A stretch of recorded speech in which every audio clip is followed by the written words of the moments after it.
नमस्कार, जी पंजाब हरियाणा हिमाचल आप देख रहे हैं। मैं हूं आपके साथ परमीत कौर वालिया। बुलेटिन की शुरुआत करेंगे बड़ी और अहम खबरों के साथ। राष्ट्रपति रामनाथ कोविंद पंजाब और हरियाणा दौरे पर रहेंगे। आपको बता दें कि राष्ट्रपति रामनाथ कोविंद का दौरा आज और कल 2 दिनों के लिए होगा। राष्ट्रपति आज चंडीगढ़ में पंजाब इंजीनियरिंग कॉलेज के कार्यक्रम में शिरकत करेंगे।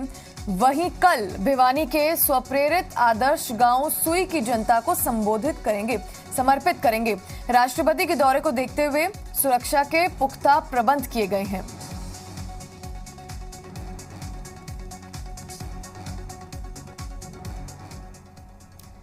वहीं देश के राष्ट्रपति रामनाथ कोविंद 17 नवंबर को भिवानी के स्वप्रेरित आदर्श गांव सुई भी जाएंगे। राष्ट्रपति के आगमन को लेकर सुई गांव को दुल्हन की तरह सजाकर तैयार किया गया है। शहर की तर्ज पर बसे इस गांव को राष्ट्रपति रामनाथ कोविंद जनता को समर्पित करेंगे। राष्ट्रपति के आगमन के चलते जिले के मुख्य मार्गों की सड़कों को ठीक किया जा चुका है। झाड़ियों और गंदगी को हटाया जा चुका है। गांव के ही रहने वाले श्री कृष्ण ने करोड़ों रुपए खर्च करके गांव में नौका चालित झील, स्कूल, सोलर प्लांट, सीसी वाली गलियां, आर्ट पार्क, 500 लोगों के बैठने की क्षमता वाले ऑडिटोरियम का निर्माण भी करवाया है। भिवानी के एसपी अजीत सिंह शेखावत ने इस बारे में पूरी जानकारी साझा की। उन्होंने बताया कि सुई गांव देश का पहला स्वप्रेरित आदर्श गांव होगा। राष्ट्रपति के आगमन को लेकर गांव के स्टेडियम में 3 हेलीपैड बनाए गए हैं। वहीं चौथा हेलीपैड मुख्यमंत्री के लिए बनाया गया है। माननीय राष्ट्रपति महोदय 17 तारीख को विलेज सुई में आदर्श ग्राम का इनॉग्रेशन करने के लिए पधार रहे हैं। इसके लिए हमारा जो भी प्रेसिडेंट के प्रोटोकॉल के हिसाब से हमारी सुरक्षा के इंतजाम किए जा रहे हैं। गांव के अंदर ही हेलीपैड का निर्माण किया जा रहा है। साथ में जो जहां पे प्रोग्राम होंगे वहां पे भी सुरक्षा की दृष्टि से जो हमारे इंतजाम है वो लगातार किए जा रहे हैं। वहीं डीएपी को लेकर हरियाणा सरकार किसानों को परेशानी नहीं होने देगी, ये कहना है प्रदेश के मुख्यमंत्री मनोहर लाल का। मुख्यमंत्री मनोहर लाल ने ट्वीट करके लिखा है कि केंद्र सरकार से लगातार बातचीत करके पूरे प्रदेश में खाद की आपूर्ति सुनिश्चित की जा रही है। गेहूं और सरसों की बिजाई के लिए खाद की कमी नहीं आने दी जाएगी। हरियाणा में पिछले 3 दिन में डीएपी खाद के 8 रैक मंगाए जा चुके हैं और आने वाले 3 दिनों में 9 रैक और मंगाए जा रहे हैं। अभी तक राज्य में 2,10,000 मीट्रिक टन डीएपी उपलब्ध करवाया जा चुका है। प्रदेश में 3,84,000 मीट्रिक टन यूरिया खाद, 93,000 मीट्रिक टन एसएसपी खाद और 37,000 मीट्रिक टन एनपीएस खाद की उपलब्धता है। हरियाणा सरकार किसानों को किसी तरह की परेशानी नहीं आने देगी।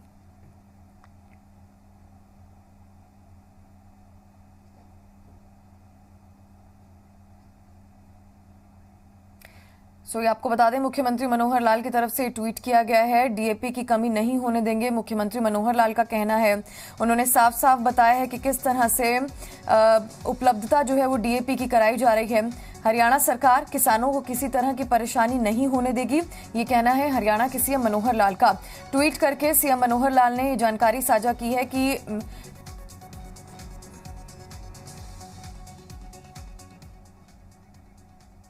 वहीं हरियाणा के गृह मंत्री अनिल विज ने नेता विपक्ष भूपेंद्र सिंह हुड्डा को निशाने पर लेते हुए कहा कि कांग्रेस ने किसान आंदोलन के नाम पर जमकर सियासत करने की भरसक कोशिश की है, लेकिन कांग्रेस की स्थिति क्या है ये एलनाबाद की जनता ने उन्हें बता दिया है।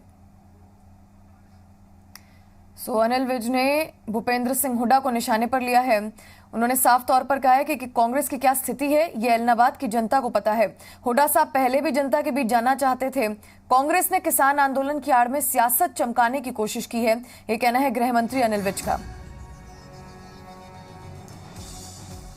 गृह मंत्री अनिल विज ने ट्वीट करके भूपेंद्र सिंह हुड्डा को निशाने पर लिया और साफ तौर पर कहा कि कांग्रेस की क्या स्थिति है ये एलनाबाद की जनता ने बता दिया है। हुड्डा साहब पहले भी जनता के बीच जाना चाहते थे। कांग्रेस की क्या स्थिति है ये एलनाबाद की जनता ने बता दिया है। गृह मंत्री अनिल विज ने ट्वीट करके भूपेंद्र सिंह हुड्डा को निशाने पर लिया। देखिए हुड्डा साहब ने पहले भी घोषणा की थी कि हम लोगों के बीच में जाएंगे, लेकिन लोगों के बीच में कांग्रेस की क्या स्थिति है वो एलनाबाद के लोगों ने बता दी। कांग्रेस की जमानत जब्त करा के जिस दिन से किसानों का मुद्दा शुरू हुआ है उनको भड़काने के लिए और उनके सिर पर राजनीति अपनी चमकाने के लिए इन्होंने कभी कोई कसर नहीं छोड़ी, लेकिन ऐलनाबाद के लोगों ने इनको आईना दिखा दिया। वहीं किसान नेता राकेश टिकैत करनाल पहुंचे, जहां एग्रो मॉल पहुंचकर उन्होंने किसानों से मुलाकात की और एग्रो मॉल के बारे में जानकारी हासिल की। उन्होंने कहा कि अगर मॉल और मंडी बेचने लगे तो बेचने और खरीदने वाले दोनों के खिलाफ आंदोलन करेंगे और जिला सचिवालय के गेट को वेल्डिंग करके ताला लगाएंगे।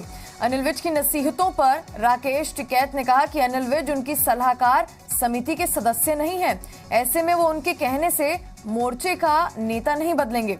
राकेश टिकैत ने कहा कि अनिल विज 10 हैं तो लिखत पढ़त का काम करें और उनका मुख्यमंत्री थानेदार है, उन्हें अपना काम करना चाहिए।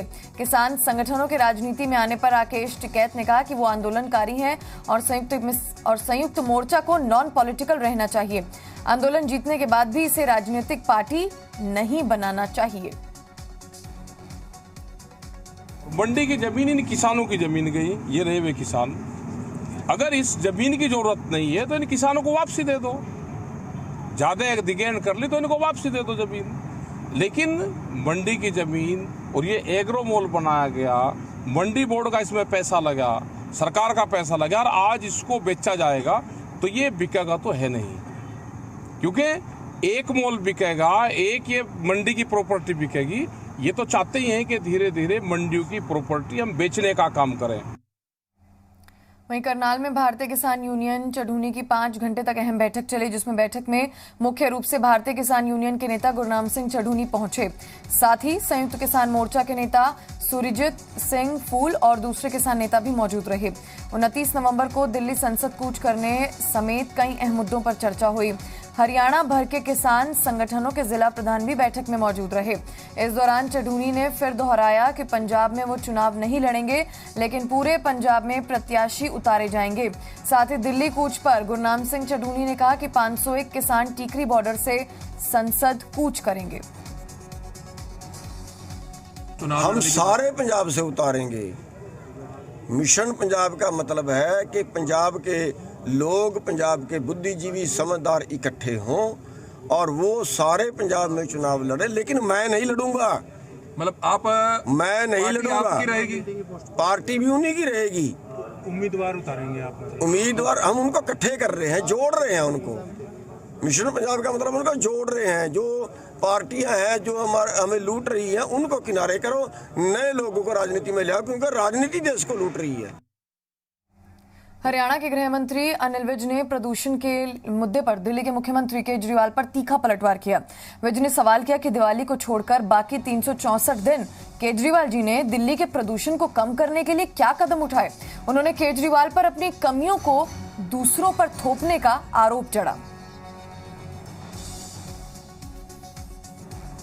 दिवाली आती है तो कहते पटाखे मत चलाओ, अच्छी बात है, पोल्यूशन को रोकना चाहिए। लेकिन बाकी 364 दिन केजरीवाल जी क्या कर रहे हैं? यमुना गंदी ना हो, दिल्ली में कितने एसटीपी प्लांट लगाए, कितने फंक्शनल हुए, कितनी बीओडी कम करी इन्होंने, बताएं। सिरसा कृषि विभाग के उपनिदेशक डॉक्टर बाबूलाल ने बताया कि अब तक पराली जलाने के कुल 274 मामले सामने आ चुके हैं, जिनमें से 104 जगह पर पराली जलाने के साक्ष्य नहीं मिले हैं। सोमवार को हरसेक से 27 लोकेशन मिली हैं, जिनकी जांच की जा रही है। उन्होंने बताया कि विभागीय टीमें अलग अलग माध्यम से किसानों को पराली जलाने से होने वाले नुकसान के प्रति जागरूक कर रही हैं। इसके सकारात्मक परिणाम मिल रहे हैं। उन्होंने कहा कि अब तक 142 किसानों के चालान करते हुए 3,70,000 रुपए का जुर्माना किया गया है।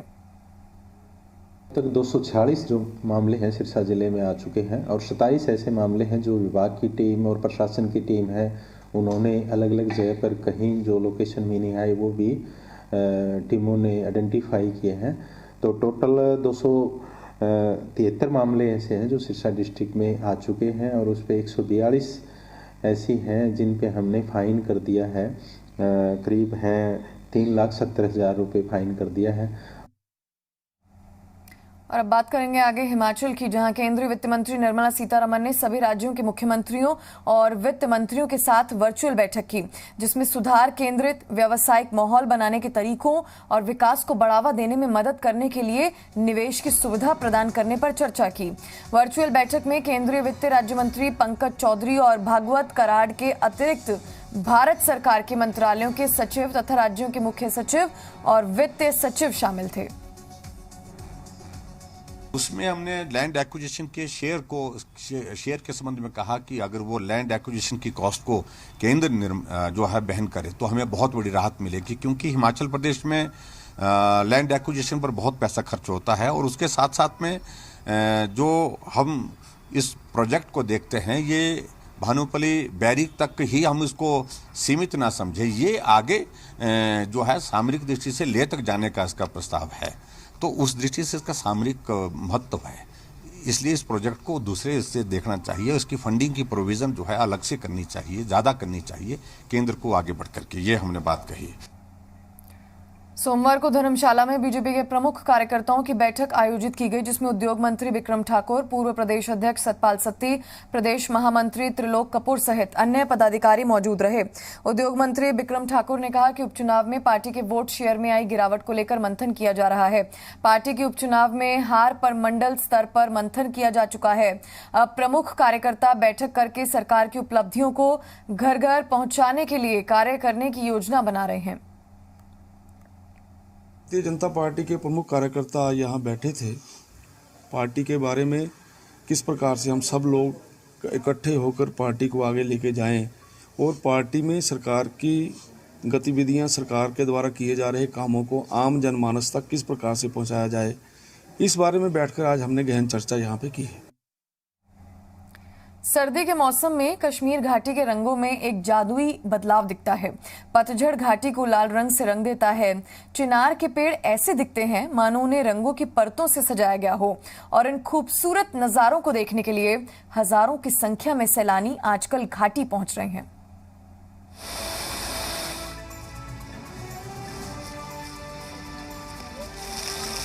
कश्मीर घाटी की धरती पर बिखरे ये लाल पत्ते सैलानियों को बरबस अपनी ओर खींच लेते हैं।